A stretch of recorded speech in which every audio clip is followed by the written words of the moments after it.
Quick video, not a lot of editing. I've messed with the rake on the seats in the Focus RS already before because it's terrible. So let me go ahead and turn this around. I'm gonna show y'all what I'm doing. Maybe it'll help somebody out. All right, so here's the Focus RS Recaro seat. It's out of the vehicle at this point. You have a one retaining screw here, one retaining screw down on the bottom backside down here. Anyway, all you have to do is access this bolt that goes right here on the inside. That controls this arm that controls the rake of the front. See, I can pull this down or push it up.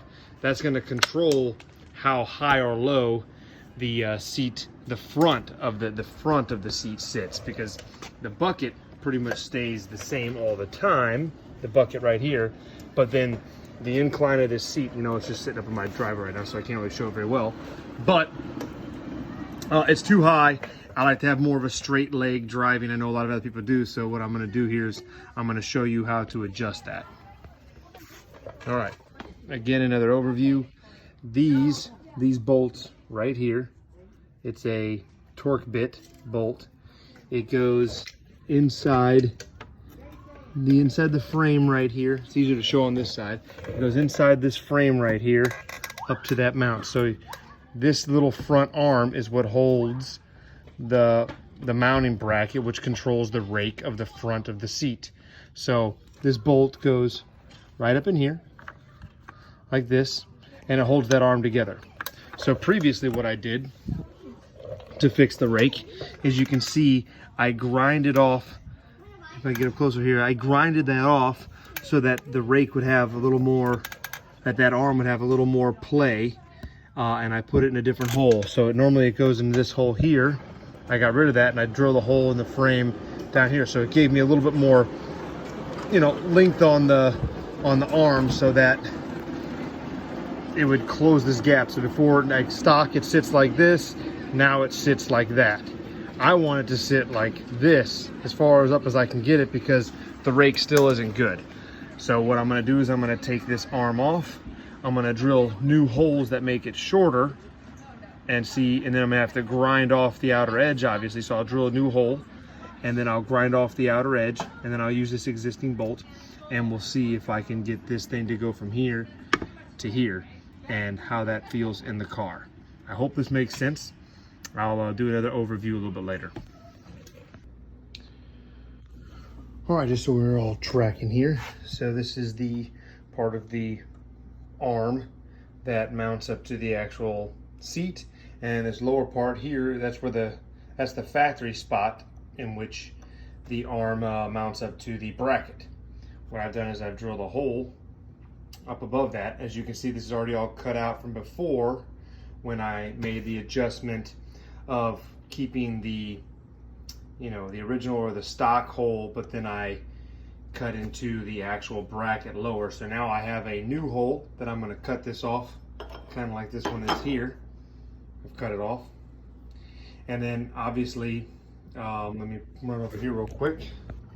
All right, and then so here is the stock or original hole where the arm mounts from here to here, and then I have drilled a new hole there. That was previously done whenever I did the first rake adjustment. So now again, I'll be mounting into this lower hole, and I'll be using the new hole that I just drilled in the arms, and that is going to hopefully bring this rake up about this angle, pretty much as close as you can possibly get without you know, all the underneath mechanicals and shit getting messed up. So we'll see what happens when I put this thing back together. All right, so the seat is done now. You can see that I have the arms back on, so it's mounted into the hole that I drilled into the bracket. Maybe I'll come over to this side. So there's the hole that I drilled in the bracket, and then there's the hole that I drilled into the mounting arm.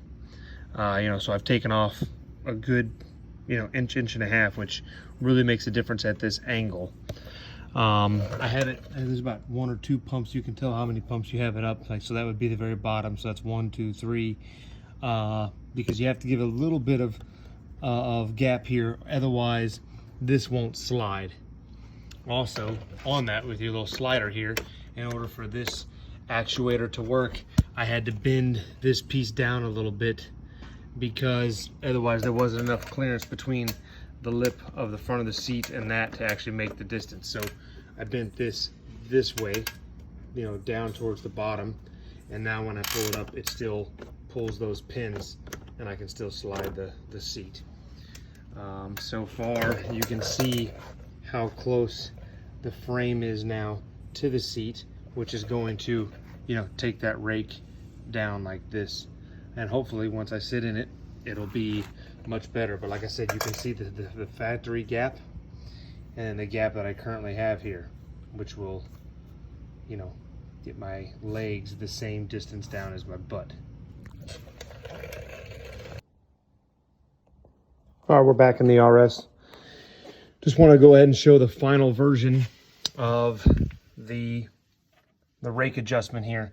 So the rake is so far that I had to cut out a little bit of this plastic portion for the seat to go back in. So if that's any kind of indication on how far lower or how far closer to the floorboard the front of the seat goes now, that's the first indicator. And then additionally, you can look kind of like straight across and you can see how much higher the passenger seat is at this level plane here compared to where this is here. So the drop is significant drop, and I love how it's almost a straight line to the pedals. They're still a little bit, so my legs are a little bit curved, but not nearly as high and uncomfortable as it was before.